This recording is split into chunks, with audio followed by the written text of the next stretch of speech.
So, if you have been following my channel for any length of time, you know that I have a love hate relationship with Grand Theft Auto Online. I got into it, obviously, right when it came out. I thought it was a very interesting concept, but I quickly grew to not enjoy it, largely because a lot of the matchmaking and world building elements just weren't there.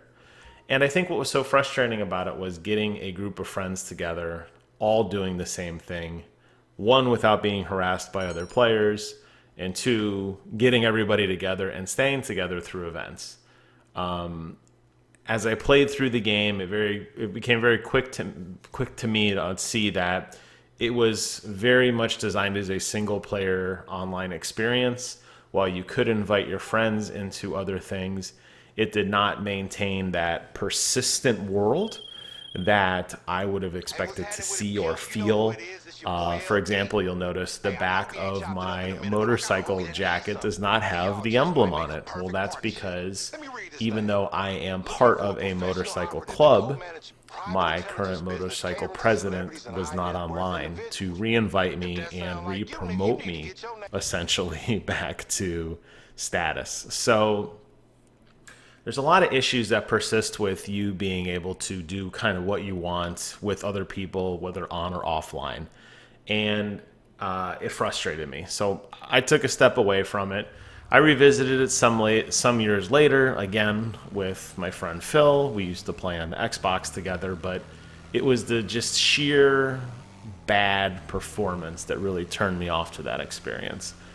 Even playing on the Xbox One X, the game struggled constantly, lots of frame dips, a lot of just weird net code issues, rubber banding, nonsense like that. And it got to the point when I just said, okay, I'm done. So, to my surprise, or I guess I should say not to my surprise, Rockstar I don't know how many we have now, released Grand Theft Auto again, this time with next generation consoles in mind. So, thankfully, thanks to how Rockstar kind of manages their online account, I was able to port over the same character I've had since the inception of Grand Theft Auto Online into the PlayStation 5 universe. It's what you see me playing it on here. And finally able to see what kind of next generation looks like. And I've got to say, it looks gorgeous. Now, the game offers 3 separate modes. There is a fidelity mode, which runs at a locked 4K resolution, but limits you to 30 frames a second. And then there's 2 separate performance modes, one of which is a performance mode that includes ray tracing, and the other is a performance mode that does not. Both of them try to achieve 60 frames a second. In my experience, the performance mode without ray tracing does it perfectly. The other one does have some judders and stutters and that sort of thing, and it kind of got to the point where it just wasn't as fluid as an experience as I wanted. And I think a lot of fun of Grand Theft Auto is just driving around in the world and going in your favorite vehicle really, really fast. So to me, having a solid frame rate was my number one priority. So I was very happy about that. And it looks great. The other really cool thing that they have added specifically to the PlayStation 5 is the enhanced haptic support with the DualSense controller. And that's something that I have to admit, as time has gone on, and I don't mean specifically to Grand Theft Auto, but I really feel like the DualSense controller is becoming the definitive game changer on the PlayStation. I had thought it was going to be the Tempest 3D audio support. Doesn't seem to be the case. I don't hear it mentioned as much now as it did in the past. Games are definitely not branding it the way that they did in the past, but now we are really starting to see a significant increase in the haptics support. And wow, does this game feel so different. When I first got it, I bought the game originally on the PC, so I played it with a keyboard and a mouse. And obviously no haptic support there. I very quickly switched to an Xbox Elite controller, which is where I played it for an extended amount of time, both on PC as well as on the Xbox One X with Phil, and the vibration felt fine. But now playing it again, it's like playing it for the first time all over again, and wow, does it feel great. The haptic support is just very revolutionary to me on kind of what to expect. And I wasn't really honestly sure how I'd feel about it, but it's great. You have so many new levels of vibration and movement. And I'll give you an example. As a guy who clearly likes to drive motorcycles, being a part of a motorcycle gang and just driving around the world on a Harley is a ton of fun. When you are sitting and idle, just sitting there, you're on your motorcycle, it's turned on, you can feel the lobe of the engine very gently on the controller. And they've done such a good job because it's not rhythmic. In other words, it's not like it vibrates the same every couple seconds. It actually has some kick to it, which is very traditional with a motorcycle, where sometimes it revs up and then it'll kind of lobe down before recatching itself. So if you know what I'm talking about, that sound when you hear like big cars sitting at a red light, or like a drag strip car and it's got the bloop, bloop, bloop, bloop noise, to very loby sound, you feel that. And wow, what a different experience that is. Even when you're driving and you're starting to get up to high speed and you shift, you can kind of feel a kick in the controller there. When you're turning the car at high speeds and the wheels are trying to bite into the ground, you feel a very distinct motion there.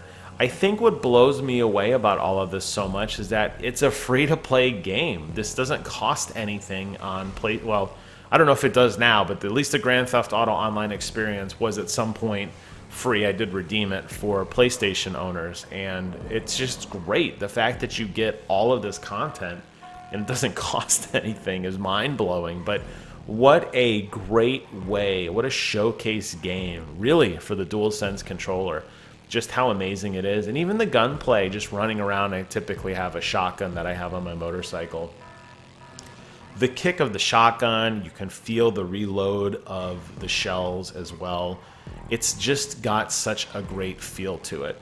The DualSense also has that dopey built-in speaker, which honestly doesn't work too bad.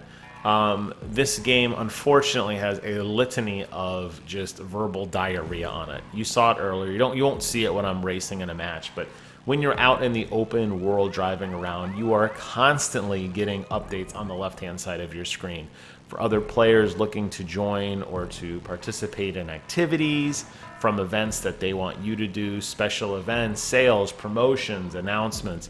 The entire left side of your screen is essentially worthless in this experience because of just how much garbage there is.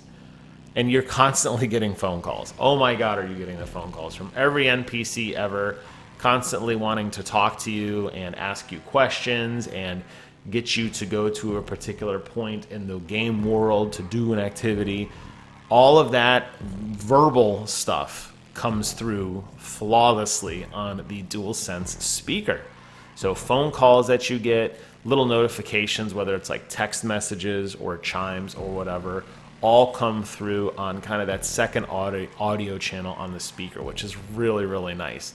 If you're like me and you enjoy a really nice audio experience, you got a nice pair of headphones and you want to enjoy the music that's in the game, or just drive around and have fun in the ambiance of the game world, all of that distraction can be kind of ignored, honestly, through your DualSense controller if you want it to be. So I have to really give credit to the Rockstar team for taking such care of really getting their money's worth on the haptic support of a DualSense controller. I think it makes everything differently. I think they're really using the features very, very well. And obviously, in case you haven't noticed, the game runs phenomenally well at 60 frames a second. So if you don't mind the total baffling lack of meaningful ways to play with your friends socially, which is a deal breaker for me personally, but if you don't mind that and you like just getting online and kind of being a Ronin essentially and doing missions and randomly teaming up with people for random quick jobs and dealing with all of that nonsense and not playing with an established group of friends, you really owe it to yourself to check this game out again, particularly on the PlayStation 5. I'm sure it looks great on the Xbox Series X in terms of fidelity. I'm sure it runs at the same 60 frames a second and looks gorgeous, but wow, that DualSense controller really absolutely changes the way that that game is played, and it is so much fun. Unlike the fun of me missing a checkpoint back there because I guess I was too high and basically making me lose the race. So whatever. But hey, it's fun to drive around your motorcycle from time to time, even when you're getting shot at constantly. So that wraps up my thoughts on Grand Theft Auto 5 Online, particularly with emphasis on the PlayStation hardware. I hope you guys found this video review informative or interesting, and maybe it makes you go back and check it out. You know, maybe you were like me and you forgot about it, but maybe it's time to jump back in because it looks and plays phenomenally. Thank you all so much for watching. Take care of yourselves, and until next time, I will see you guys on the other side.